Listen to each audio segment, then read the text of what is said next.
So the next work is this regression deep learning model.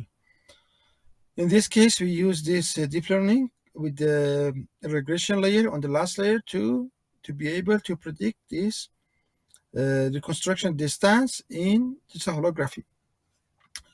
So let me explain you what is reconstruction distance. So to be able to observe these samples, this d is the reconstruction distance. If you move this sample to the left or right, then this d is changing because of the geometry of this configuration. If we use this one, if you see this phase image, this one on this E, this is the image, which is phase image from this red blood cell, which the reconstruction distance is too short, and the profile is shows in with the blue. On the F, we see this red blood cell with the perfect focus, and this is the profile of the red blood cell, and this is the one which is the focus is too long. So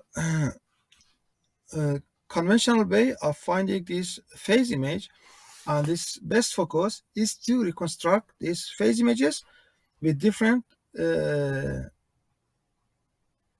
focus distance or reconstruction distance and find the one which provides us the best result. For example, and there are some functions which evaluate these images and tell us, okay, is this a correct reconstruction or not? For example, in red blood cell, the best reconstruction is that when we see no image in the amplitude image. This is the phase image, this is the amplitude image. When we see almost nothing in this amplitude image, then this is the best reconstruction. To be able to evaluate this focus function, we use a standard deviation of this intensity image. And then what we did in this work, we fed one hologram to the single cell hologram to the deep learning model, and then we asked this model to predict us this reconstruction distance. Okay, so what happens here?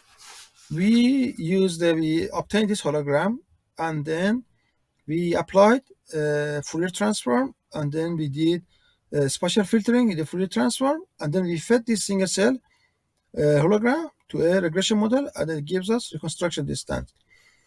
And this model has following layers. We have a conventional layer, 16 filters here. We have a pooling layer. We have again conv layers. We have pooling layer, and then at the last layer we have 5x5 by 256, and then we change it to a fully connected layer, and then the reconstruction distance by a regression layer is here. So one advantage of this method is that we don't need to do multiple reconstruction for each phase image. What we do, we fed this single cell to the model, and then it gives us the reconstruction distance, and we only do one reconstruction. And this one provides us much faster reconstruction. For example, if you do reconstruction time with this focus evaluation function, it takes around 9 seconds for 500 red blood cell holograms. But for this CNN model, which we propose here, is just 1.2 seconds, which is almost 9 times or 8 times faster.